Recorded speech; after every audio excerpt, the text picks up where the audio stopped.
नमस्ते और स्वागत है। 2013 में उत्तराखंड में हुई भारी बारिश को याद कीजिए। वो सिर्फ एक मौसम की घटना थी, एक प्राकृतिक प्रक्रिया, लेकिन कुछ ही घंटों में वो एक भयानक त्रासदी में बदल गई, जिसने हजारों जानें ले ली। सवाल यह है कि ऐसा क्यों हुआ? बारिश एक प्रकोप थी, लेकिन वो एक आपदा कैसे बन गई? आज हमारे पास आपदा प्रबंधन पर एक बहुत ही मजबूत दस्तावेज है।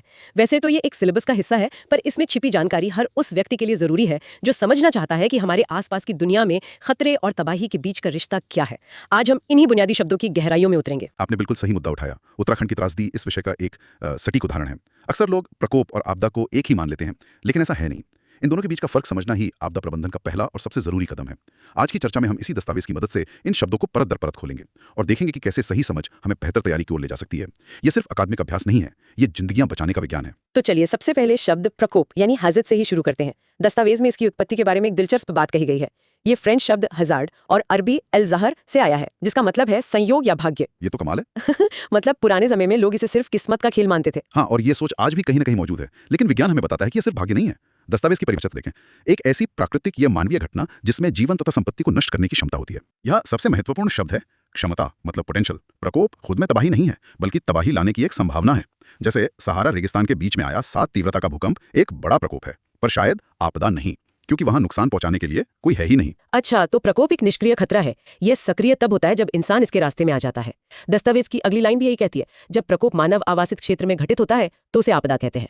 तो क्या ये कहना सही होगा कि प्रकोप प्रकृति का काम है, लेकिन आपदा अक्सर हमारी अपनी गलतियों का नतीजा होती है? ये एक बहुत अच्छा सार है।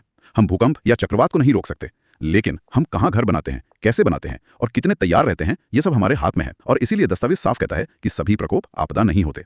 एक प्रकोप आपदा में तभी बदलता है जब वो हमारी कमजोरियों यानी हमारी भेद्यता से टकराता है। इस दस्तावेज में यह भी बताया गया है कि किसी प्रकोप की गंभीरता किन बातों पर निर्भर करती है, जैसे उसकी अवधि, ताकत, पूर्वानुमान की संभावना वगैरह। क्या हम इन कारकों को 2 हिस्सों में बांटकर देख सकते हैं?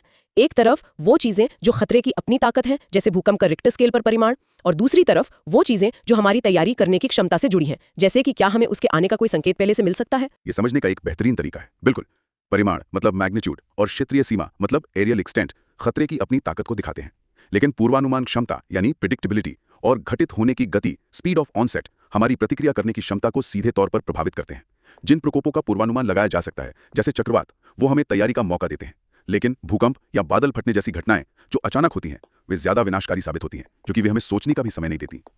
अब आते हैं दूसरे बड़े शब्द पर, आपदा, डिजास्टर। इसकी उत्पत्ति भी बड़ी नाटकीय है। फ्रेंच शब्द DES यानी खराब और एस्टर यानी सितारा मतलब अशुभ सितारा। वाह, हाँ, ये फिर से उसी पुरानी सोच को दिखाता है जहां इन घटनाओं को दुर्भाग्य या ग्रहों के खराब होने से जोड़ा जाता था। लेकिन अब हम जानते हैं कि सितारे नहीं, हमारी अपनी तैयारी जिम्मेदार होती है। दस्तावेज में UNSDR की परिभाषा दी गई है, जो बहुत सटीक है।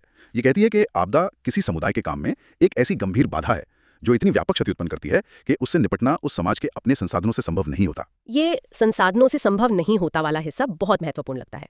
मतलब अगर कोई समुदाय किसी घटना से खुद निपट ले, तो क्या वो तकनीकी रूप से आपदा नहीं कहलाएगी? बिल्कुल, यही आपदा और एक सामान्य आपातकाल यानी इमरजेंसी के बीच का फर्क है। एक शहर के किसी हिस्से में आग लगना एक आपातकाल हो सकता है, जिससे शहर का फायर डिपार्टमेंट निपट सकता है, लेकिन पूरे शहर में आग फैल जाना, जिससे निपटने के लिए राज्य या देश से मदद बुलानी पड़े, वो एक आपदा है। आपदा की पहचान यह है कि वो स्थानीय क्षमता को लाचार कर देती है। दस्तावेज में 2 सूत्र भी दिए हैं जो इस पूरी बातचीत का सार लगते हैं। पहला, आपदा इज इक्वल्स भेद्यता प्लस प्रकोप, लेकिन दूसरा सूत्र ज्यादा दिलचस्प है, आपदा इज इक्वल्स प्रकोप प्लस भेद्यता प्लस अपर्याप्त क्षमता। लेकिन क्या ये हमेशा इतना सरल होता है? क्या कभी कभी कोई छोटा सा प्रकोप भी किसी अप्रत्याशित भेद्यता के कारण बड़ी आपदा बन सकता है? आपका सवाल बहुत अच्छा है। ये सूत्र हमें एक ढांचा देते हैं, लेकिन असल दुनिया ज्यादा जटिल है। और हाँ, कई बार भेद्यता छिपी होती है। हो सकता है इमारतें बाहर से मजबूत दिखें, लेकिन उनका डिजाइन भूकंपरोधी ना हो सकता है कि कागज पर चेतावनी प्रणाली मौजूद हो, लेकिन वो असल में काम ना कर रही हो। यही अपर्याप्त क्षमता है। तो एक छोटा प्रकोप भी अगर हमारी किसी छिपी हुई कमजोरी पर चोट करता है, तो वो एक बड़ी आपदा का रूप ले सकता है। तो हमने देखा कि हम प्रकोप को नहीं रोक सकते, लेकिन आपदा के प्रभाव को कम कर सकते हैं, और ये प्रभाव सबसे ज्यादा उन पर पड़ता है जो सबसे कमजोर होते हैं। यहीं पर भेद्यता यानी वल्नरेबिलिटी की अवधारणा सामने आती है। दस्तावेज इसे किसी प्रकोप या आपदा का सामना करने की असमर्थता या अक्षमता कहता है। आसान भाषा में कहें तो कोई समाज या व्यक्ति किसी खतरे का सामना करने में कितना कमजोर है। और ये कमजोरी सिर्फ भौतिक नहीं होती। दस्तावेज में इसके कई प्रकार बताए गए हैं, भौतिक, सामाजिक, आर्थिक और पर्यावरणीय। उत्तराखंड के उदाहरण पर लौटे तो नदी के किनारे बने कमजोर होटल और घर भौतिक भेद्यता थे। जानकारी की कमी और पर्यटकों का उस इलाके से अनजान होना सामाजिक भेद्यता थी। छोटे दुकानदारों की पूरी पूंजी का एक ही दुकान में लगा होना आर्थिक भेद्यता थी। और पहाड़ों पर अनियोजित निर्माण से पर्यावरण को जो नुकसान हुआ, वो पर्यावरणीय भेद्यता थी। ये तो एक जटिल जाल की तरह लगता है। ये सभी चीजें मिलकर एक समुदाय को खतरे के सामने लाकर खड़ा कर देती हैं। इसी से जुड़ा अगला शब्द है जोखिम यानी रिस्क, जिसे दस्तावेज खतरे की संभावना एक्स भेद्यता का स्तर के सूत्र से समझाता है। ये थोड़ा अकादमिक लगता है, क्या इसे सरल तरीके से समझ सकते हैं? बिल्कुल, जोखिम को ऐसे समझिए। अगर भूकंप आने की संभावना यानी प्रकोप कम है, लेकिन आप एक बहुत ही कमजोर इमारत यानी भेद्यता में रहते हैं, तो आपका जोखिम बहुत ज्यादा है। वहीं अगर भूकंप की संभावना ज्यादा है लेकिन आपकी इमारत जापान की तरह बहुत मजबूत और भूकंपरोधी है, तो आपका जोखिम काफी कम हो जाता है। जोखिम इन दोनों चीजों का गुणा है। यह हमें बताता है कि हमें अपनी ऊर्जा और संसाधन कहाँ लगाने हैं।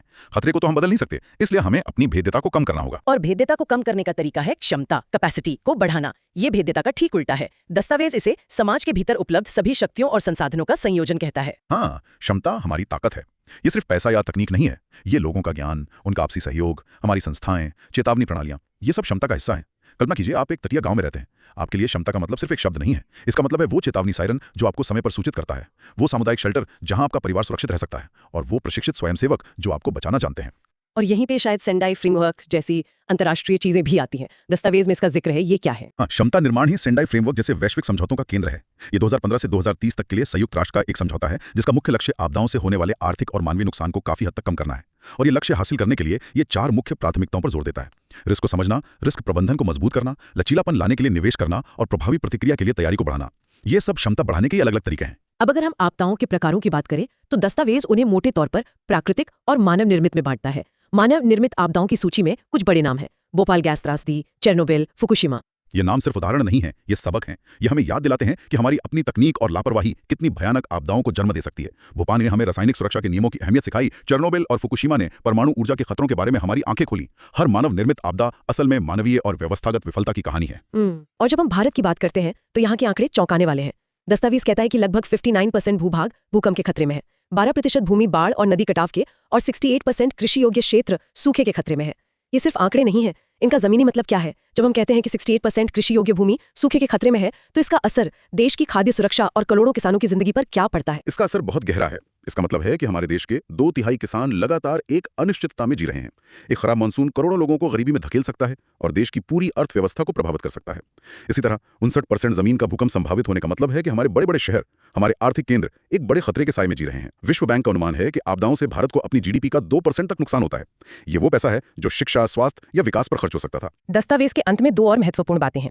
एक कि आपदा प्रबंधन संविधान की समवर्ती सूची में है, और दूसरा ये एक गैर योजना व्यय है। इसका क्या मतलब है कि ये समवर्ती सूची में है, यानी केंद्र और राज्य दोनों की जिम्मेदारी। बिल्कुल, इसका मतलब है कि आपदा प्रबंधन एक साझा जिम्मेदारी है।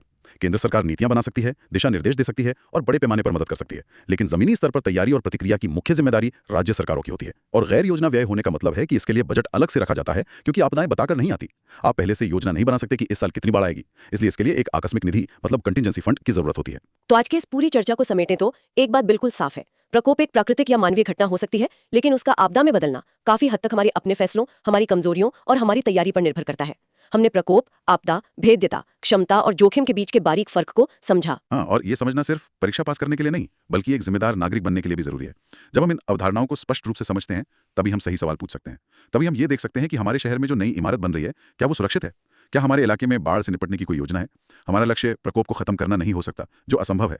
हमारा लक्ष्य अपनी भेद्यता को कम करके और क्षमता को बढ़ाकर एक लचीला यानी रेजिलिएंट समाज बनाना होना चाहिए। और इसी के साथ हम श्रोताओं के लिए एक विचार छोड़ जाते हैं। हमने आज क्षमता पर बात की, जो किसी समुदाय के अपने संसाधन और शक्तियां हैं।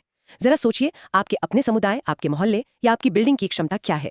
किसी आपात स्थिति में कौन से संसाधन, चाहे वो प्रशिक्षित लोग हों, कोई उपकरण हो या बस संगठित होने की क्षमता हो, आपके काम आ सकते हैं? और इस क्षमता को बढ़ाने के लिए पहला कदम क्या हो सकता है?